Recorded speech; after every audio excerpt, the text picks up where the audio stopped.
Oke.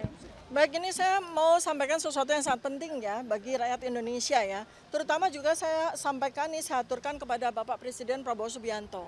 Jadi ini supaya masyarakat Indonesia tahu bahwa kami bertiga, Roy Suryo, Rismon Syanipa, dan saya, Dr. Tifa, itu mengalami diskriminasi. Mengalami inequality before the law. Ya. Supaya tahu, tanggal 7 November 2025, Polda Metro Jaya menetapkan ada 8 tersangka. Ya. Tapi sampai dengan hari ini, 5 tersangka yang lain sama sekali belum dilakukan pemeriksaan. Ya, ini buat kami diskriminatif. Kemudian sebelum mereka diperiksa, bahkan kemudian kami bertiga berkasnya dari Polda Metro Jaya per 12 Januari 2026 sudah dilimpahkan ke kejaksaan. Ya, ini diskriminasi yang kedua. Ini kami mengalami inequality before the law yang kedua. Dan ini sudah di luar batas ya, sudah di luar batas. Namun secara ilmu saya, ya ilmu perilaku, ilmu neuroscience behavior, saya melihat tindak tanduk dari Polda Metro Jaya itu menunjukkan bahwa mereka itu kebingungan, mereka itu panik, ya sehingga mereka melupakan undang-undang mereka sendiri, Perkap. Mungkin nanti Pak Alkati bisa sampaikan, mereka juga melupakan apa yang menjadi standar operasional prosedur. Kami ya sudah menyampaikan daftar permohonan saksi-saksi dan ahli-ahli ya untuk RRT, tetapi sampai dengan hari ini belum dipanggil satupun. Bahkan kemudian baru saja kami terima bahwa mereka akan dipanggil tanggal 20 Januari 2026.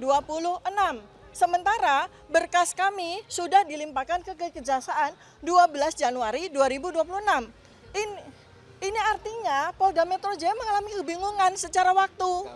Ya, kenapa? Kalau berkas dilimpahkan ke kejaksaan, artinya mereka sudah selesai melakukan pemeriksaan. Berkas sudah lengkap kan?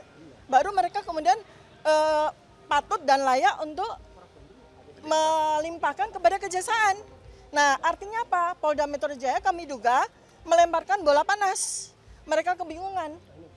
Kemudian yang kedua, ya yang kami mau sampaikan adalah kami juga membutuhkan ini sebagai hak kami sebagai warga negara yang memiliki persamaan hak di mata hukum kita, ya bahwa kami juga menuntut adanya ketransparansi terhadap 709 dokumen yang dimiliki oleh Joko Widodo, ya yang dimiliki oleh Joko Widodo itu ada 709 dokumen, ya yang menurut Badaskrim tanggal 22 Mei 2025 itu sudah di-spill oleh mereka. Sekitar 55 ini kalau para teman-teman jurnalis ingat ya, mereka sudah spill sekitar 55 dari 709 dokumen tersebut. Yaitu isinya transkrip, isinya registrasi, kemudian isinya foto-foto KKN dan sebagainya. Itu kurang lebih ada 55 dan saat ini sudah kami lakukan penelitian. Nah, kalau Badaskrim sudah spill, berarti kami juga menuntut keterbukaan atas Undang-Undang Informasi Publik terhadap sisa 564 dokumen yang lain untuk kami lakukan penelitian. Nah, teman-teman, dari 709 dokumen kami sudah meyakini bahwa salah satunya adalah soal skripsi. Ya, kami bertiga sudah berkali-kali sampaikan bahwa skripsi dari Joko Widodo itu adalah skripsi palsu. Kami meyakini berdasarkan ilmu pengetahuan, berdasarkan metodologi riset bahwa skripsi tersebut palsu. Berikutnya lagi, tanggal 22 Mei 2025 juga Badaskrim juga mengeluarkan transkrip nilai, ya, transkrip nilai atas nama Joko Widodo. Justru dari situlah kami melihat sekali lagi dokumen yang ketiga ini juga dokumen transkrip nilai palsu. Sebab kalau transkrip nilai seorang sarjana kehutanan UGM lulusan 1985 ya, transkrip nilainya seperti ini. Ya. Ya, ini skripsi palsu ya, skripsinya palsu. Transkrip nilai lulusan kehutanan UGM tahun 1985 harus seperti ini. Harus seperti ini, wajib seperti ini. Tidak seperti transkrip nilai yang ditunjukkan oleh Badaskrim waktu itu.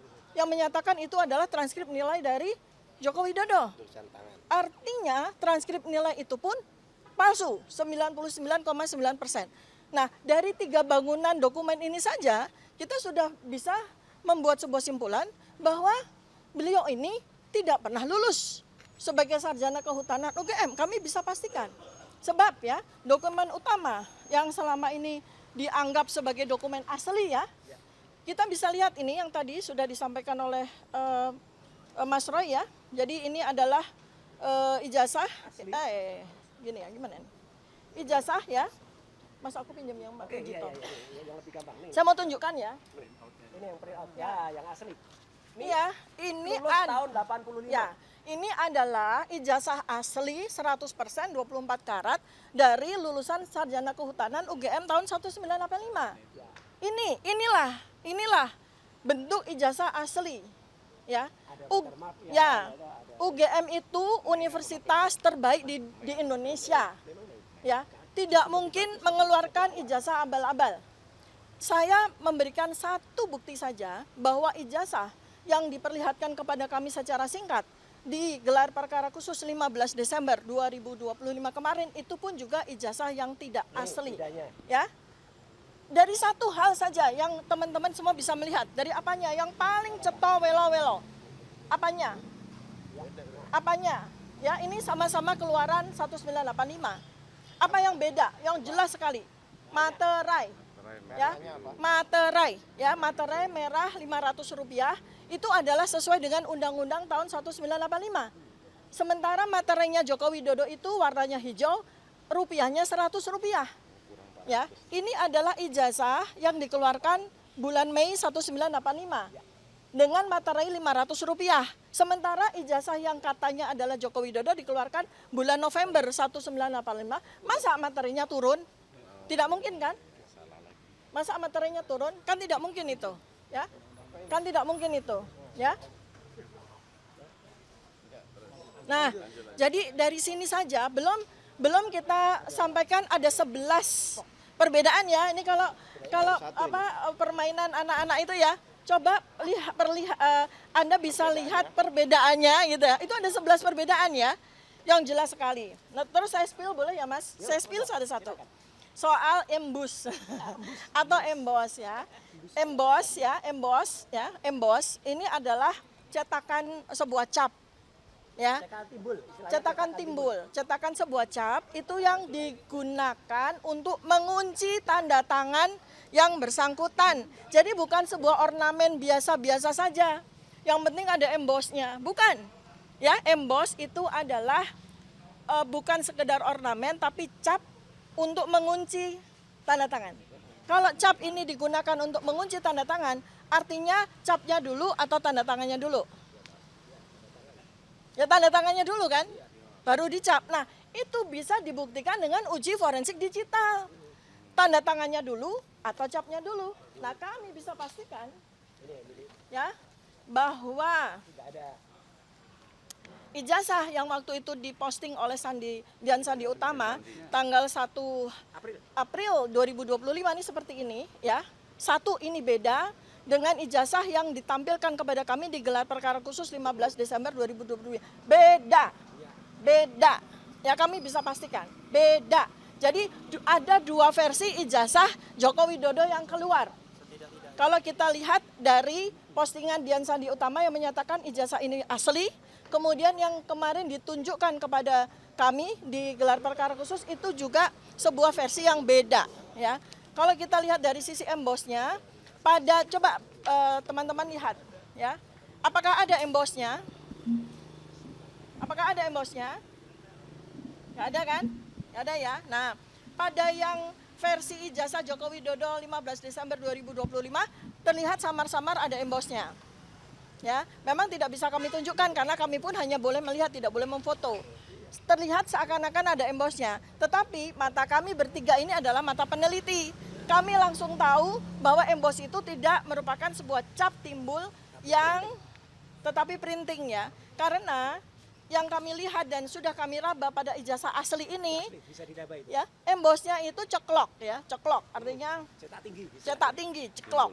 Ya, cetak tinggi dan itu susah sekali untuk dipalsukan teman-teman ya, karena itu ada ornamen rahasianya pada emboss itu. Jadi dia bukan semata-mata seperti bulat seperti itu ya. Nah jadi sekali lagi saya sampaikan kepada Bapak Presiden Prabowo Subianto, Bapak Kapolri, sahabat saya itu teman saya Tulistyo Sigit Prabowo ya, untuk janganlah memberikan buah mangga yang karbitan. buah mangga yang masih mentah tapi dikarbit ke kejaksaan. Anda harus profesional, sebagaimana yang diminta ya, bahwa kepolisian itu harus melakukan reformasi total, termasuk di sini. Jangan berikan mangga mentah karbitan kepada kejaksaan. Yang ada nanti pingpong sana, pingpong sini, ya. Karena kejaksaan udah pasti akan mengembalikan lagi berkas itu kepada kepolisian.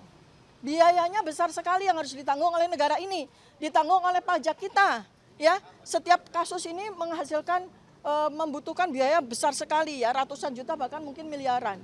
Masa kita semua akan kalah melawan satu orang yang jelas-jelas melakukan pemalsuan. Baik, sekian, terima kasih. Mudah-mudahan bermanfaat bagi kita semua. Assalamualaikum warahmatullahi wabarakatuh.